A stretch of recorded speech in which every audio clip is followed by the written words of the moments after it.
আজ আমাদের সাথে যে এরকম একটা ঘটনা ঘটে যাবে যেটা আমরা কল্পনাও করিনি, আর আমাদের এতদিন নিয়ে কষ্ট করে তৈরি করা বাঘ যে কেন নিজের হাতে খুলে ফেলতে হলো সবকিছু বলবো আমাদের এই ছোট্ট ভিডিওতে। তো চলো তাহলে বেশি না বকে আজকের ভিডিওটা শুরু করা যাক। তো সকাল সকাল আনিসের আমি চলে গেছিলাম বাঘের জন্য শিখে নিতে, আর দোকান দিয়ে শিকা দুটো নিয়ে চলে এসেছিলাম সোজা আমরা বাড়ি, আর তার সাথে আমরা লাল কাপড়ও এনেছিলাম শিকাতে জড়াবো বলে। তো বাড়িতে এসে ঝটপট গ্লুগানটাকে বার করে নিয়ে বসে বললাম আমরা শিকাতে লাল কাপড়টা জড়ানোর জন্য। আর জড়াতে জড়াতে অনেকটাই দুপুর হয়ে যায়, তাই চলে গেছিলাম আমরা খেয়ে নেওয়ার জন্য। আর খেয়ে এসে ঝটপট শিকাটাকে কমপ্লিট করে বসে পড়েছিলাম আমরা বাঘে কাপড়টা জড়িয়ে নেওয়ার জন্য।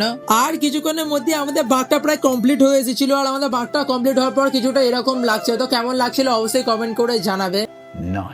কিন্তু হওয়ার পরই তো আসল প্রবলেমটা হয়েছিল আমাদের। বাঘটা যখন আমরা টেস্টিং করে তখন বাঘটা ধারাধারি ভাবে অনেক বেকায়দা ভাবে দুলছিল, যার কারণে বাঘটা আমাদের পুরোটা খুলে ফেলতে হয়েছিল আবারও। তাই সবাই মিলে ঝটপট বসে পড়েছিলাম বাঘটাকে খুলে ফেলার জন্য।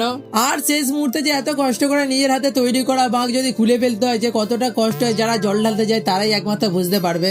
আর এটা হলো আমার রুমের কারেন্ট সিচুয়েশন, মানে বুঝতে পারছো কতটা অগোছালো হয়ে আছে এখন। আর এটা হলো আমাদের বাঘ যেটা আরো অনেকটা ছোলার পরে ফাইনালি এখন ঠিকঠাক মতন দুলছে। তো এখনো কাল অনেক কাজ বাকি, তো কাল রাত্রিরেই আমরা জল ঢালতে যাবো, আর কাল সকালেই আমাদের যেতে হবে আবার ফুলও আনতে, আবার বাঁকও বাঁধতে হবে। তো অনেক কাজ এখনো বাকি আছে, তো বাবার দয়া যেন ঠিকঠাক সব হয়ে যায়।